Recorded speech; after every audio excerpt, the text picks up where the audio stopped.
Olá pessoal, espero que estejam todos bem.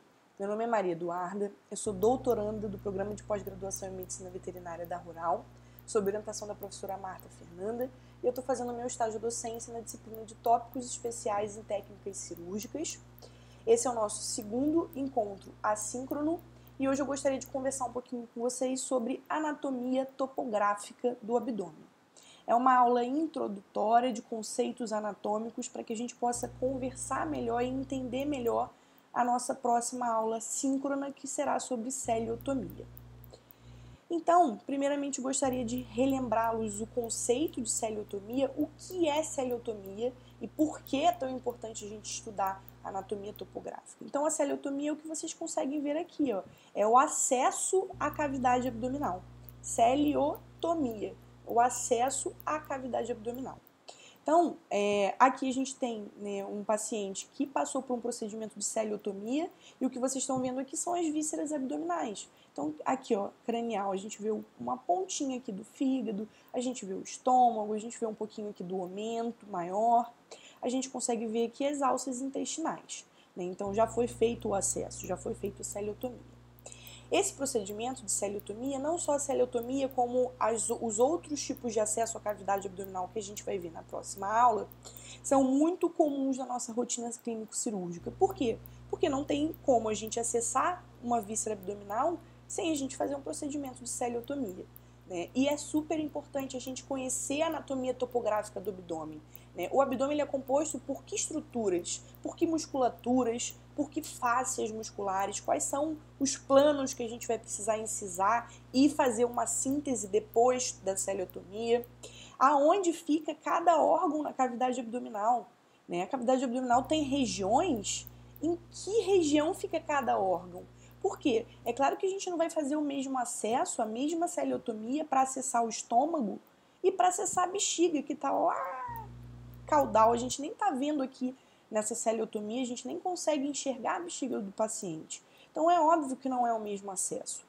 E eu sei que não é o mesmo acesso porque eu tenho conhecimento de anatomia topográfica.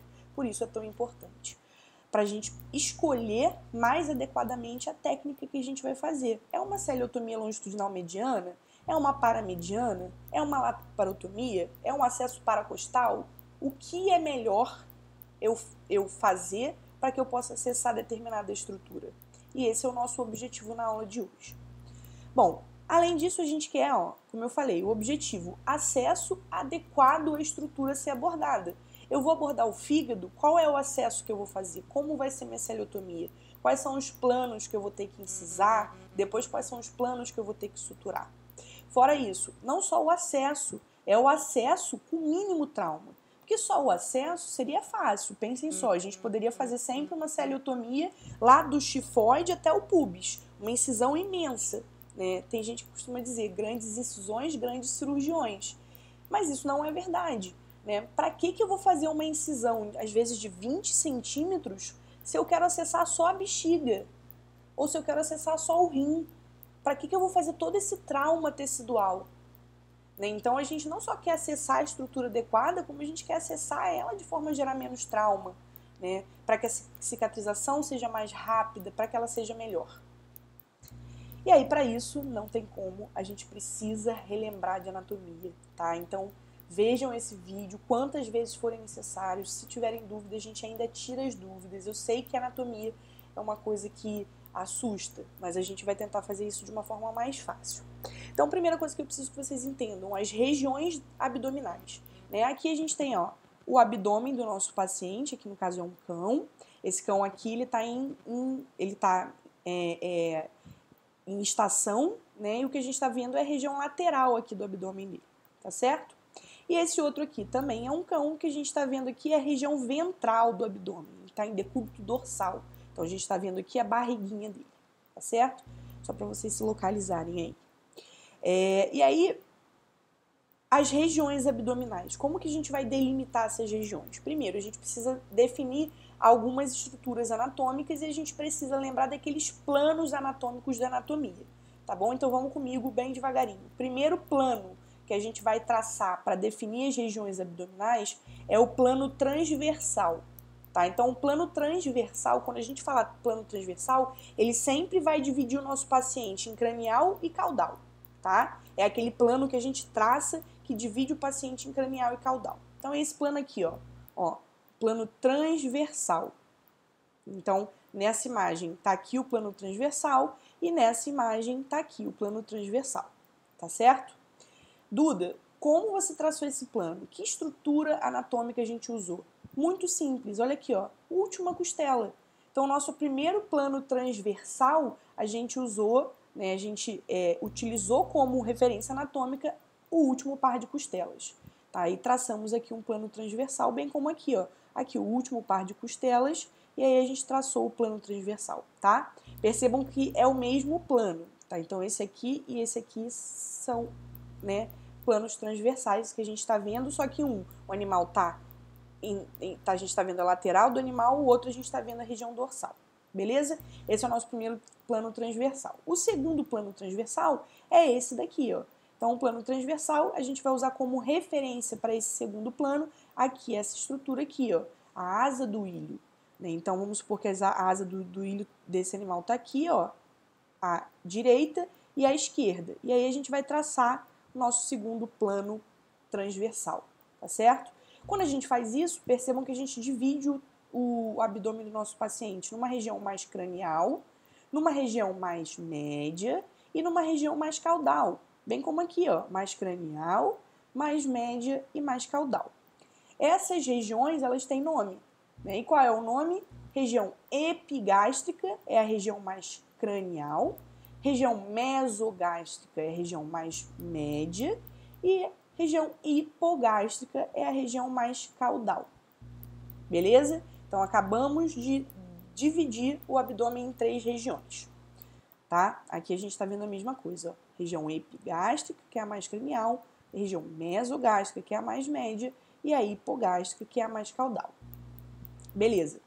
Além disso, a gente tem também, além do plano transversal, a gente tem também os planos sagitais que a gente fala.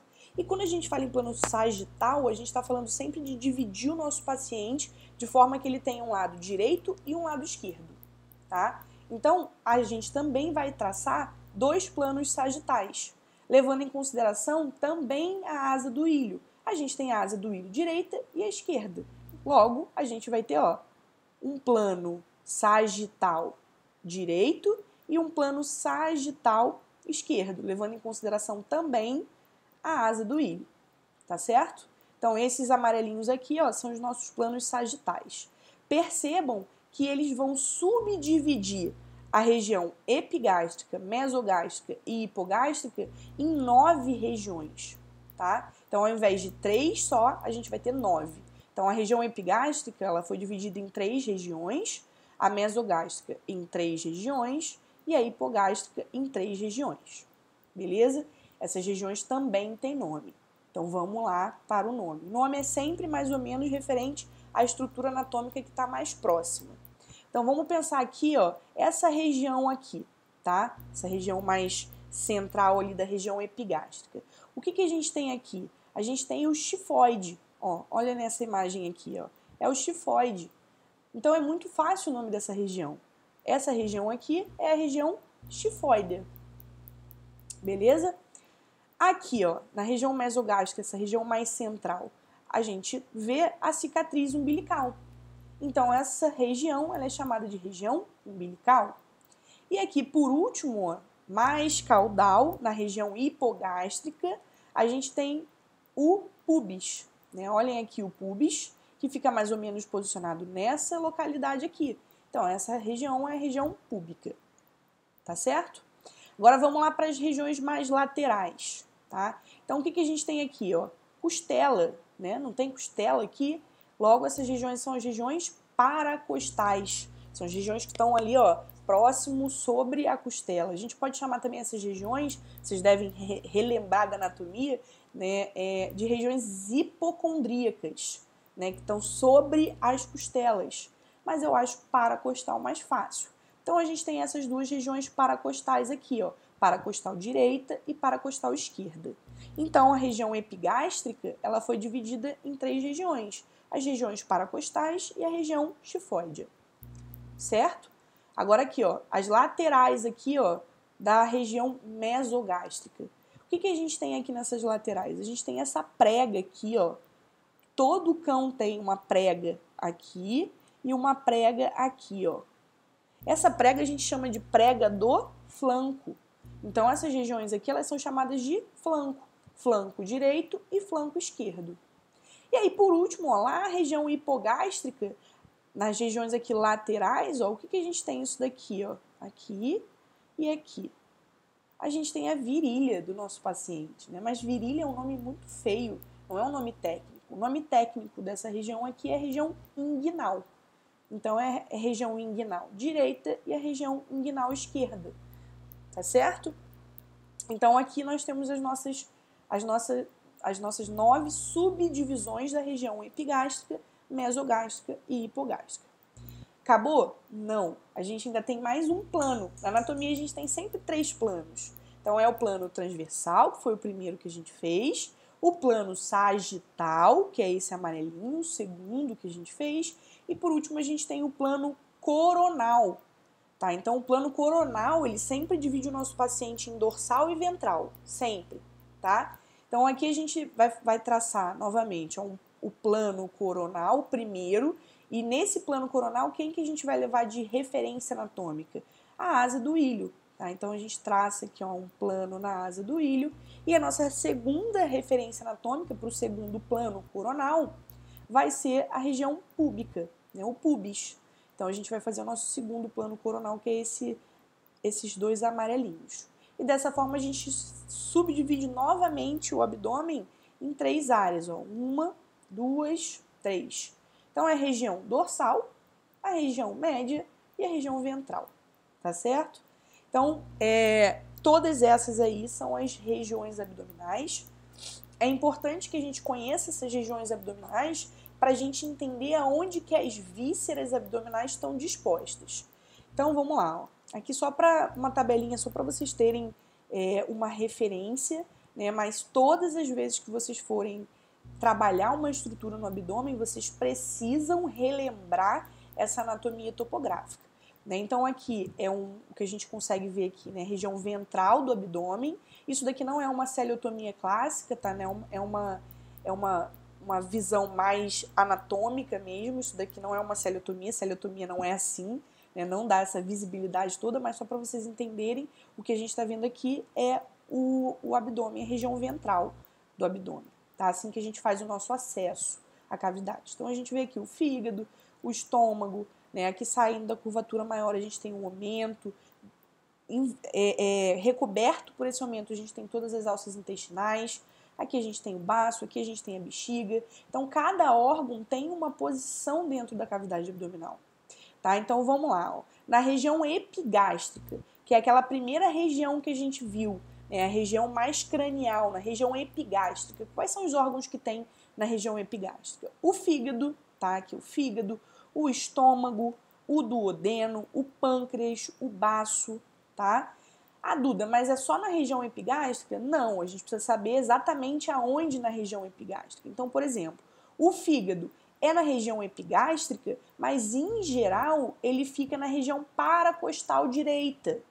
O estômago, ele fica ali na região tifoidea, na região paracostal esquerda. O duodeno, na região paracostal mais para a região paracostal direita também, bem como o pâncreas. O baço é lá na paracostal esquerda, né? Então, não só a gente precisa entender em qual região ele está, mas a gente precisa saber a sub-região. Então, é na região epigástrica, mas é na região paracostal, na região tifoidea. Isso é importante, para depois a gente conseguir fazer o nosso acesso, tá? Na mesogástrica, a gente vai ter lá ó, intestino delgado, intestino grosso, linfonodos, mesentério, rins, ureteres, o baço também, estômago, ovários e cornos uterinos. Então, percebam, o estômago e o baço, eles ocupam 2 regiões. É claro, porque vai depender do animal. Às vezes o animal tem um baço maior, menor, o estômago está cheio, né, tá repleto, ou ele está vazio. Então, tudo isso vai ter interferência também, tá certo? E na região hipogástrica, a gente tem o intestino delgado, o cólon descendente, o reto, o corpo uterino, bexiga e a próstata. Então, assim, com isso, fica mais fácil a gente entender onde a gente vai fazer o acesso. Se eu vou acessar, por exemplo, a bexiga, tem necessidade de eu fazer uma celiotomia longitudinal mediana na região epigástrica? Não, porque eu não vou conseguir acessar a bexiga. A bexiga não está na região epigástrica, né? Bem como, se eu quiser acessar o fígado, como é que eu vou fazer um acesso lá na região hipogástrica? Eu não vou conseguir chegar no fígado. É isso que eu quero que vocês entendam, tá certo? Bom, falamos um pouquinho, né, das regiões abdominais, aonde cada órgão se posiciona. Agora a gente precisa entender a cavidade abdominal, a parede abdominal. Né? O abdômen ele é protegido por uma parede.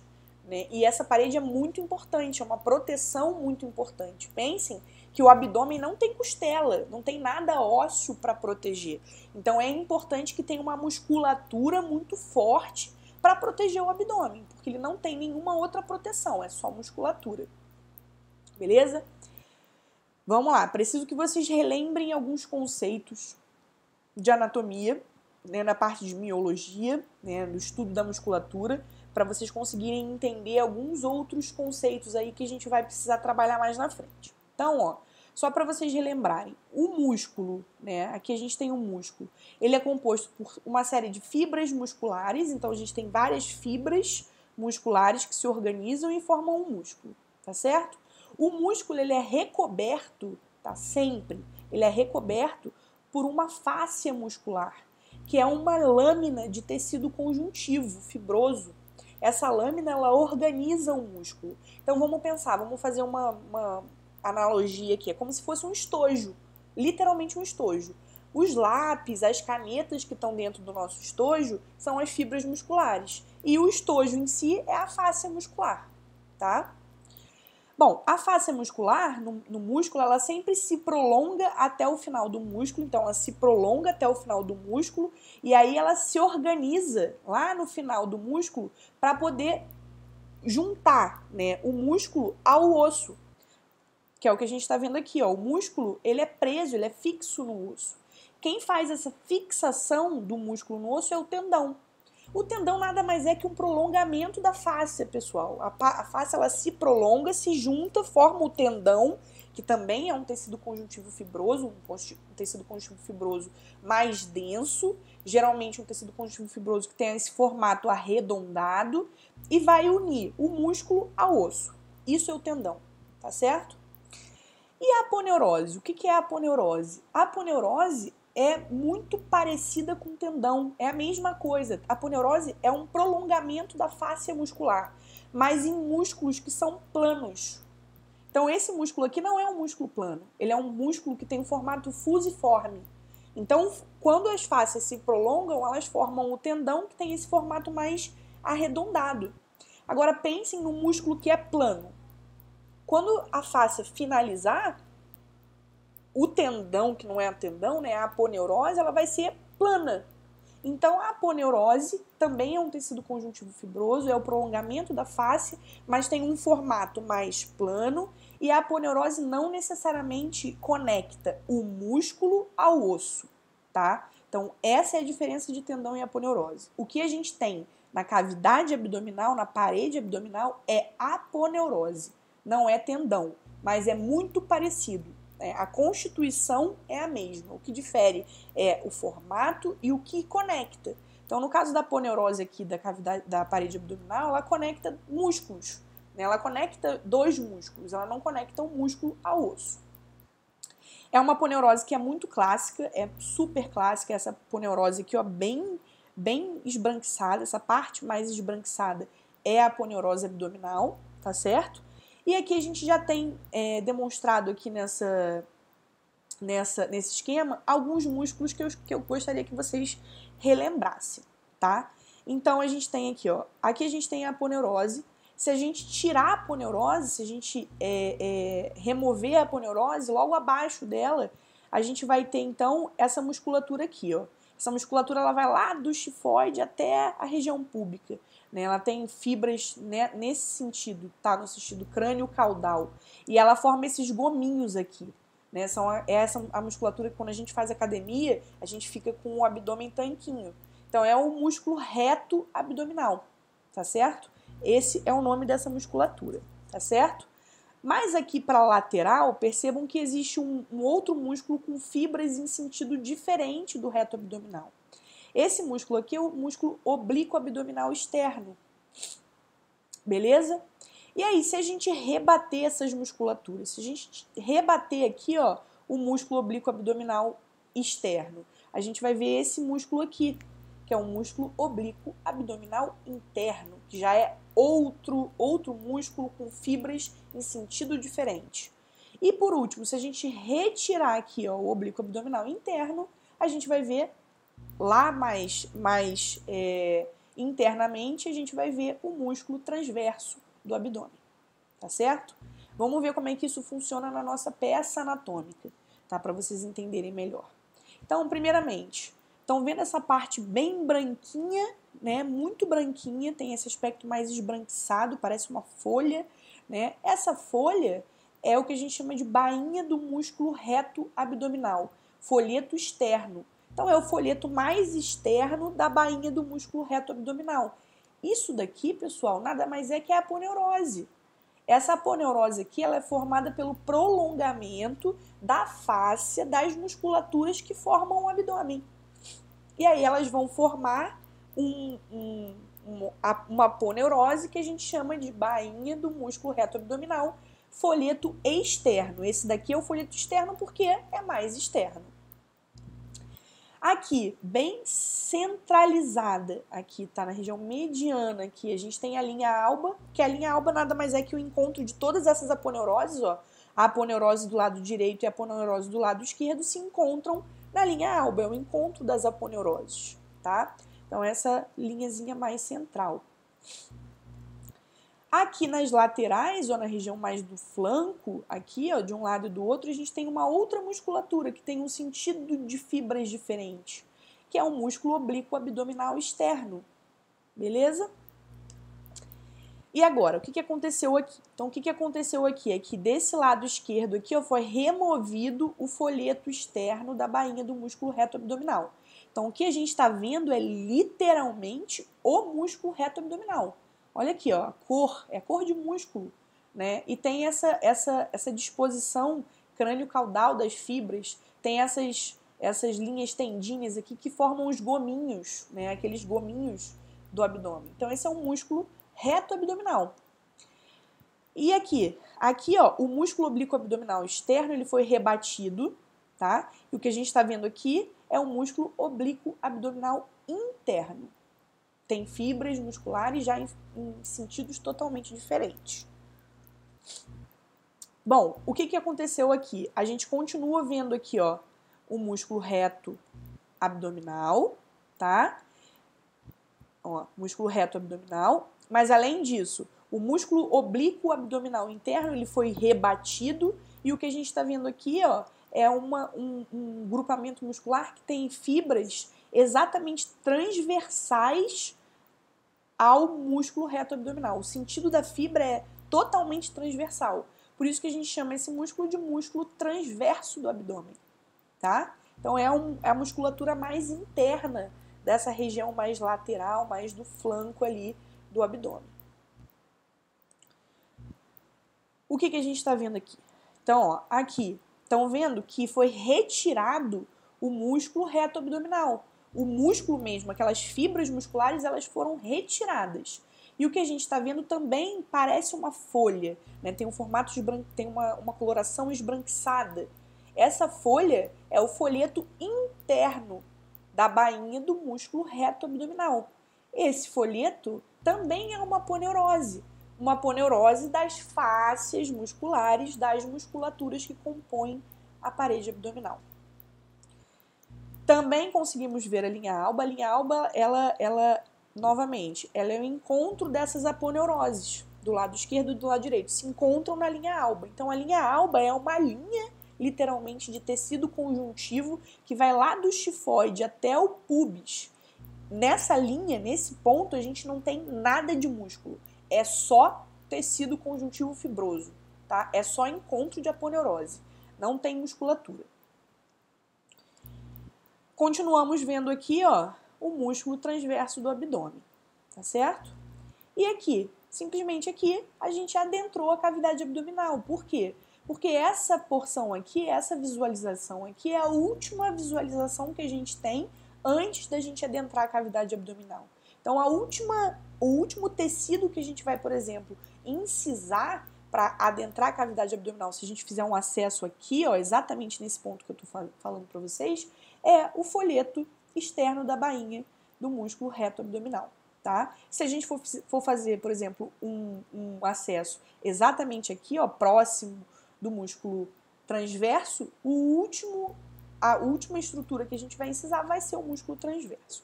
Tá? Então, logo depois deles, a gente já vê aqui a cavidade abdominal. Tá? Então, a gente vê aqui ó, o aumento, a gente vê um pouquinho aqui do fígado, tá? A gente vê lá embaixo ó, um pouquinho da bexiga. Então, já estamos dentro da cavidade abdominal.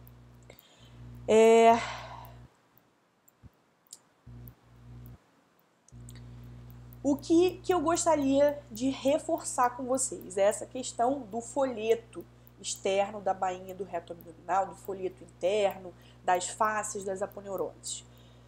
Gente, por que a Duda tá querendo que eu aprenda isso? Eu quero que vocês aprendam isso porque isso é muito importante, não só para vocês entenderem quais são as estruturas que vocês vão precisar incisar para adentrar a cavidade abdominal, para acessar a cavidade abdominal, mas não só por isso. Quais são as estruturas que vocês vão ter que suturar depois que vocês fizerem o acesso à cavidade abdominal. Terminou a cirurgia de vocês, vai fazer a celiorrafia. Quais são as estruturas que vocês vão precisar sintetizar, suturar? Né? E nisso, as fáscias, as aponeuroses, os folhetos são muito importantes, pessoal. Por quê?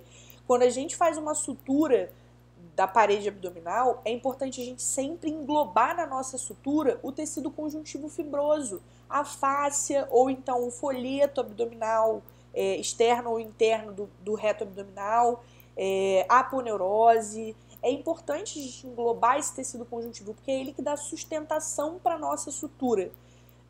Quando a gente for para a prática, o momento que a gente tiver o nosso momento prático, eu vou mostrar para vocês. Quando a gente faz uma sutura pegando só fibra muscular e a gente traciona o nosso fio, arrebenta, porque a fibra muscular é muito frágil.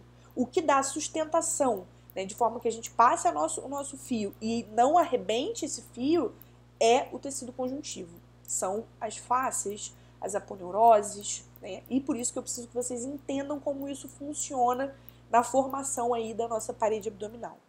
Então aqui é só uma representação, tá? Uma representação dos 2 primeiros terços da nossa parede abdominal, tá? Então os 2 primeiros terços da parede abdominal. O que a gente vai ver? Então isso é como se fosse só de um M-lado, tá? De um M-lado aí da parede abdominal, vamos supor do lado direito, tá? O que a gente vê? Então a gente tem aqui o músculo reto abdominal. E aí lá mais laterais a gente tem aqueles 3 músculos, o músculo oblíquo abdominal externo, o oblíquo abdominal interno e o transverso.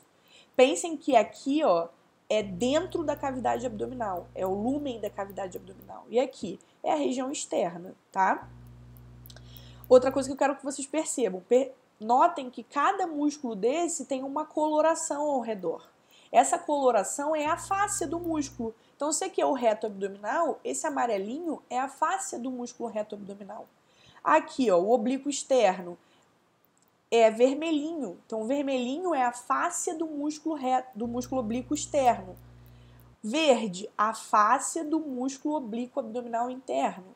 E laranja, a fáscia do músculo a fáscia do músculo transverso do abdômen. Tá certo? Lembra que eu falei para vocês que aquele folheto abdominal interno, folheto abdominal interno e externo lá do reto abdominal, eles são, na verdade, prolongamentos da fáscia dessas musculaturas aqui que compõem o abdômen? Eu vou mostrar para vocês como isso vai acontecer, tá? Então vamos lá, vamos começar pelo oblíquo abdominal externo. Então, ó, a gente tem a fáscia do oblíquo abdominal externo, essa fáscia vai se juntar aqui na aponeurose e vai recobrir o reto abdominal externamente, tá? Externamente. que acontece com o oblíquo interno? Então, o oblíquo interno, as fáscias dele se prolongam na aponeurose e essas fáscias, elas vão recobrir o reto abdominal tanto externamente quanto internamente, tá? E por último, o transverso. A fáscia do músculo abdominal transverso, ela vai se estender e vai recobrir o reto abdominal apenas internamente. Beleza? Então, o que a gente tem aqui, ó? Nessa localização aqui, ó, essas 4 cores aqui, né, 3 cores, né, vermelhinho, verde e amarelinho, vão formar o folheto externo da bainha do músculo reto abdominal, que é aquele folheto que a gente viu que parece um papel em branco, parece uma folha mesmo em branco, tá? É o folheto externo. Então, percebam que é um folheto que tem o prolongamento da fáscia do músculo oblíquo abdominal externo, oblíquo abdominal interno e a fáscia lá do reto abdominal. Beleza? O folheto interno da bainha do músculo reto abdominal é esse daqui, né? Então é o que a gente vê também nessa imagem aqui que a gente viu anteriormente. É aquele folheto também branquinho. Quando a gente tira, né, as fibras musculares do reto abdominal, a gente vai ver esse folheto, né, essa aponeurose, que é composta, né, pelo prolongamento da fáscia do músculo transverso do abdômen, oblíquo abdominal interno e do próprio reto do abdômen. Beleza? E aqui o que a gente tem é a linha alba. Então percebam como a linha alba é grossa nesses 2 primeiros terços do abdômen, tá bom? Então, aqui nesse momento, o importante a gente entender é que se a gente fizesse, por exemplo, uma incisão aqui na linha alba, a linha alba é bem grossa nesse ponto. Então, a sustentação para a nossa sutura, quando a gente precisar fazer a celiorrafia, vai ser uma excelente sustentação. Além disso, se a gente precisar fazer um acesso, por exemplo, aqui, ó, pelo reto abdominal, a gente tem 2 folhetos para fazer a nossa sutura. Quando a gente fizer a nossa síntese, a nossa celiorrafia, a gente precisa englobar esses 2 folhetos. E é uma segurança a mais. A gente tem 2 folhetos grossos, para a gente poder englobar na nossa sutura e ter uma excelente sustentação, o nosso fio não se romper. Agora vamos ver o que acontece no último terço da parede abdominal. Então, novamente, as mesmas disposições que a gente viu aqui, lembrem que aqui é interno e aqui é externo. Então, vamos ver como é que vai acontecer o prolongamento dessas fáscias aí. Então, o prolongamento da face do oblíquo externo. Novamente, o prolongamento da face do oblíquo externo vai formar aqui, ó, vai ajudar na formação da aponeurose externa, do folheto externo do reto abdominal. Do oblíquo interno, o prolongamento da face do oblíquo interno também vai ajudar a formar o folheto externo do reto abdominal. Lembrem que nos 2 primeiros terços ele ajudava a formar tanto o externo quanto o interno. Aqui não, só o externo. E é o transverso. O transverso também vai ajudar a formar o folheto externo do músculo reto abdominal. Então, o que a gente vai ter aqui, ó? Aqui a gente tem o nosso folheto externo da bainha do músculo reto abdominal no último terço, ó, lá no finalzinho da parede abdominal. Então, ele é composto, né, essa aponeurose, esse folheto, ele é composto pela face do oblíquo externo, oblíquo interno, transverso e do reto abdominal.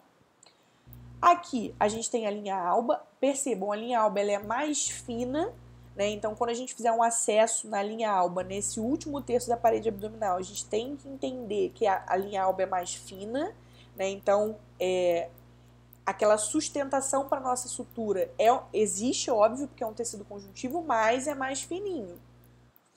E além disso, a gente não tem o folheto interno da bainha do músculo reto abdominal nesse último terço da parede abdominal.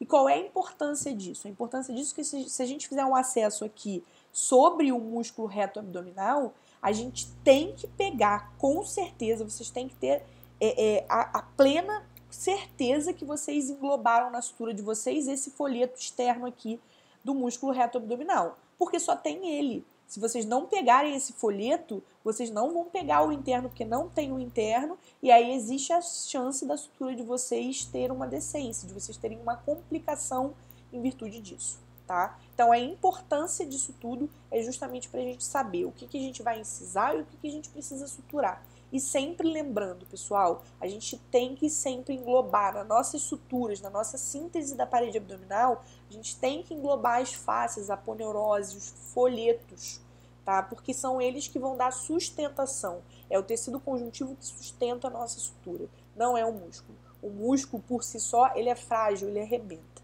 tá bom? Bom, e aqui nós finalizamos. Espero que todos tenham entendido. Qualquer dúvida a gente vai tirar na próxima aula. A gente vai ter tempo para isso. E eu gostaria de lançar novamente o desafio do professor para vocês. Dessa vez eu gostaria que vocês me dissessem quais são os planos que a gente precisa incisar para realizar os seguintes acessos à cavidade abdominal. Celiotomia longitudinal mediana, celiotomia paramediana pararretal, celiotomia paramediana transretal, laparotomia e a paracostal, tá bom? Ah, professora, como assim quais planos? Quais planos? Eu vou incisar a pele, eu vou incisar o tecido subcutâneo, eu vou incisar a linha alba, ou eu vou incisar a pele, subcutâneo, músculo oblíquo, transverso, folheto, tudo isso, tá? Então eu quero que vocês me digam os planos, para depois, na próxima aula, a gente entender como a gente vai fazer essa síntese aí e como vai ser o processo, tá certo? Valeu, pessoal, muito obrigado, viu?